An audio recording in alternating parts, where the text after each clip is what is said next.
Let us talk about Domino Pizza. How did they become so successful? I love pizza. That crunchy feeling, the toppings, the cheese, mozzarella cheese. That's just the diversion, right? You all agree with me that Domino Pizza is one of the most incredible companies in this 21st century. Majority of us know them for their 30-minute delivery option. However, between 2010 and 2017, something significant happened in Domino Pizza's life. Their stocks went to about 2000% rise. In fact, they did so well when you compare them with other tech, or let me say with tech companies, because they are in the fast food industry. When you compare them to Tesla, to Google, to Netflix, to Amazon, man, they did well, which is very strange for a fast food company like that. What exactly did they do? Was this a coincidence?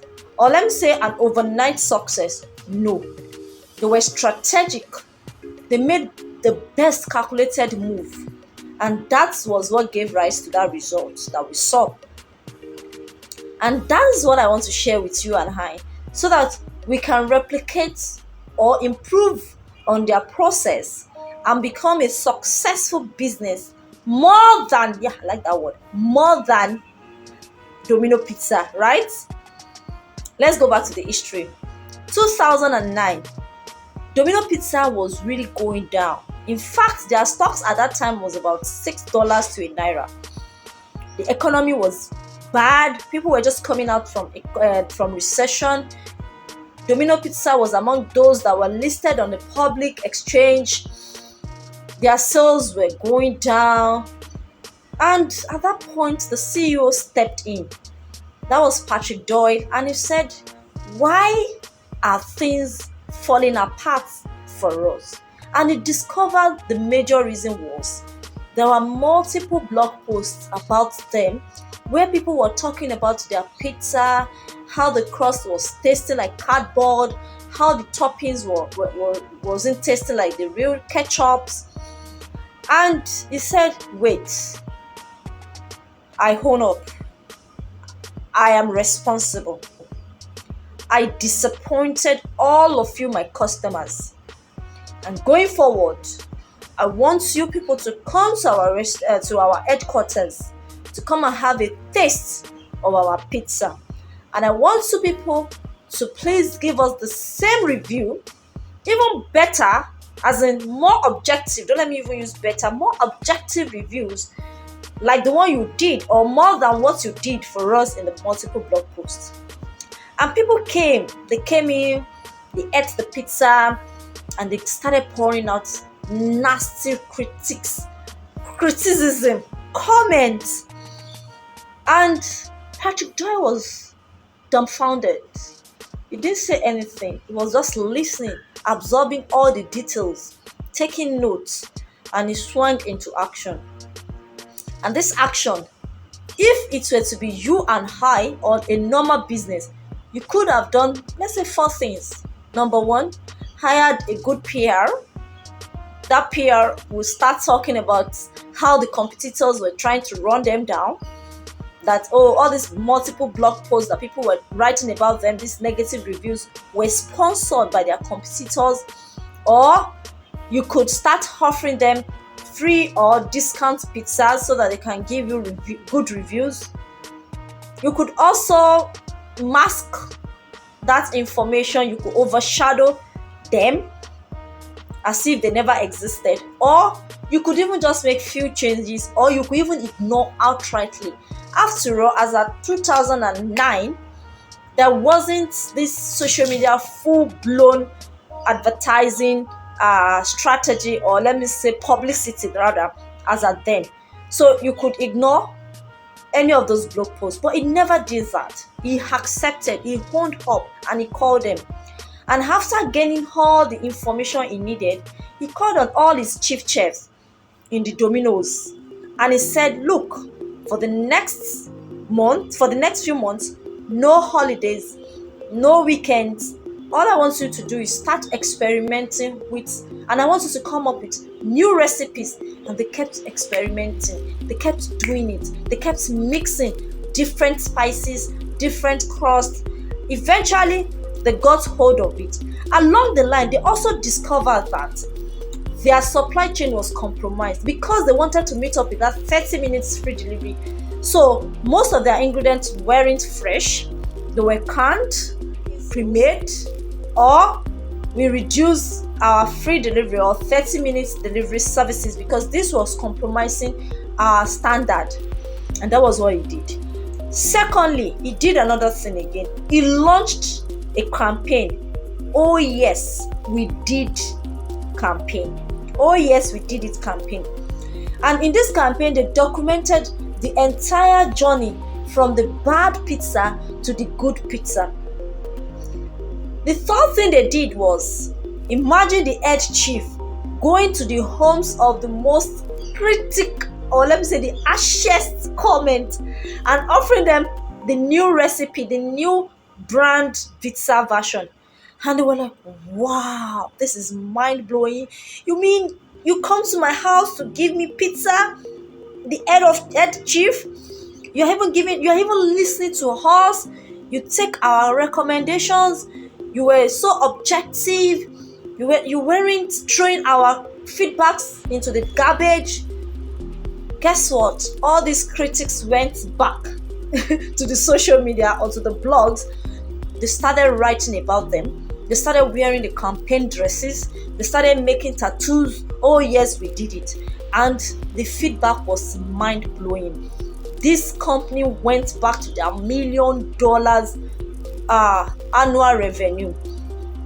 And that was how they reinvented everything. The results, the stores, they made of like 14.3% sales. The stock rose like 44% in just 1 month by following this launch, and they ended the quarter at about 75% increase. That's crazy. That's huge. And again, the campaign itself has earned them about 2 billion free media impression, which makes the stock price to go up for up to 7 years to about within, let me say, 2,000%. Wow, that is huge. Remember, they have about 4,200 stores. They replicated all these things across their stores. Now, let's talk about the lessons, the business lessons that I took away from this case study. The first thing was customer criticism is essential, is a paramount tool for the growth of a business. Although sometimes they might be misleading, but more often than not, if a business owner can own up to its responsibility and able to filter and identify their weaknesses, this will help them a long way before the business gets paralyzed. And that is what we don't do. We don't like people telling us the hard truth about our businesses. The CEO could have ignored the blogs. Henceforth, stop ignoring criticism. Embrace them.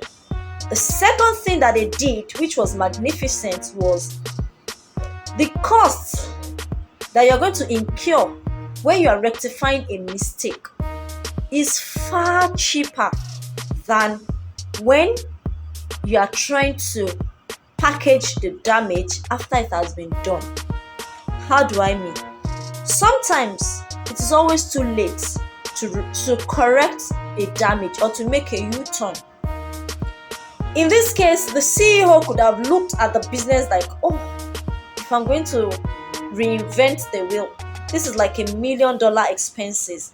But he looked at it as $1 million investment. And you can also look at your business from that angle.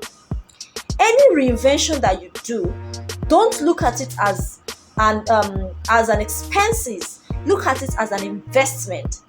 This will give you opportunity to rise. Then the third thing that he did was, you have to understand that marketing is beyond discounts, fanciful packaging, cheap talks. Marketing is all about telling story, connecting with your customers at a personal level. Domino's told the story through what? Their campaign. Oh yes, we did it. Domino also connected with their people, even though there wasn't too much social media then, by going to their houses to give them, especially by the head chief. He went to their houses by giving them what? Free pizza. Free relaunched pizza. Then the fourth thing, let me add to it, is as a CEO or as a founder, there are times you have to come down from that high horse. You are in to make money. There's nothing from being arrogant or wearing the cap of being a CEO. You have to come down and you have to take responsibility for any damages caused by your business and caused by your staffs or by any people, external influences around your businesses. After all, it is your business. You have to know all this. Those are the lessons that I have learned from studying Domino Pizza. And I'm sure you also learn a lot of things, if not lots, maybe one or two things about Domino Pizza. Once again, if you enjoy this kind of business case studies where we bring real life practical businesses to discuss about strategies that you can implement, hit the like button, subscribe to this channel, turn on the notification button, and leave a comment. If there's any particular business you want me to look into, drop it in the comment section and I'll be here to talk about it. Till I come your way again on Friday, don't forget that is our what? Finance Friday. Bye for now.